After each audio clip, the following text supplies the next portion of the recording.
Bonjour.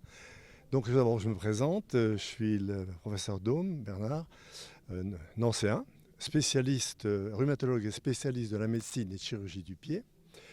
Et j'étais donc invité par la Société algérienne de chirurgie du genou, de la hanche, d'arthroscopie. Tout d'abord, avant de commencer ce que j'ai pu exposer, d'abord féliciter cette société qui a permis de réunir des groupes qui en général ne s'entendent pas forcément, mais c'est extraordinaire, des chirurgiens, des rééducateurs et des rhumatologues.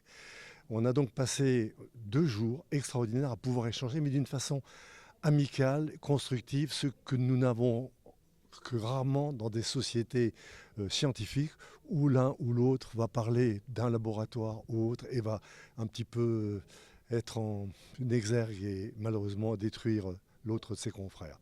Voilà, donc aujourd'hui j'ai parlé de 2 choses. D'une part, de la fasciite plantaire. Fasciite, c'est quoi? C'est-à-dire une inflammation de l'aponévrose du pied. L'aponévrose du pied, c'est ce qui recouvre notre pied quand on marche.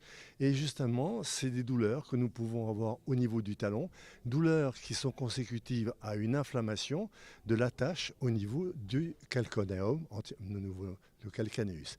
Ces douleurs sont magnifiques parce que, enfin magnifiques, ces douleurs sont, je dirais, permanentes. Le patient vient avec ne peut plus poser le pied et si le médecin ne met pas immédiatement le diagnostic et le repos, ça peut durer des mois et des mois et des mois. Car le chirurgien ne peut rien faire, seul le médecin, avec le repos, avec une semelle adaptée, avec une triple mousse et parfois une infiltration, là, je dis bien latérale pour éviter par voie plantaire, permet de soulager le patient. À côté de cette fasciite plantaire, on peut retrouver malheureusement une pathologie du médio-pied, c'est-à-dire du milieu du pied, chez par exemple les personnes de 40 ans, 45 ans, qui vont se mettre à une activité sportive, qui n'ont pas l'habitude, et le fascia plantaire se déchire tout doucement et comment dirais-je, se cicatrise, formant des nodules qui sont douloureux. J'ai donc expliqué tout ça à mes confrères. Je pense que ça a été pour eux quelque chose de nouveau et qui est embêtant, mais qui vont permettre d'avancer dans cette pathologie essentiellement du pied. Alors la deuxième intervention a eu lieu ce matin, tout à fait différente, c'est les douleurs de l'avant-pied. Douleurs de l'avant-pied que tout le monde connaît en passant à, vous savez, le fameux oignon, c'est-à-dire l'hallux valgus. En fait, il n'y a pas que ça.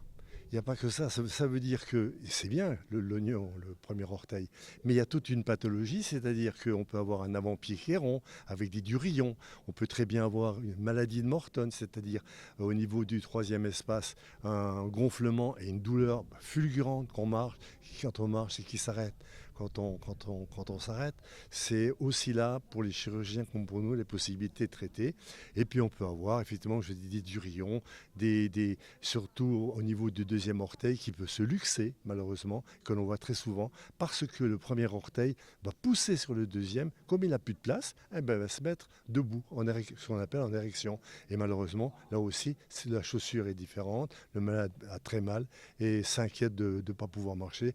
Et cette douleur-là, malheureusement, elle peut être irréductible, entraîner tout naturellement un gêne à la marche, au chaussage. Voilà. Je pense que ça a été 2 journées extraordinaires et je remercie infiniment l'Aurore à Tahit qui m'a demandé de venir et j'ai trouvé là une ambiance extraordinaire que j'ai pas connue dans ma vie et que je reconnais, je dois dire. Voilà, merci beaucoup.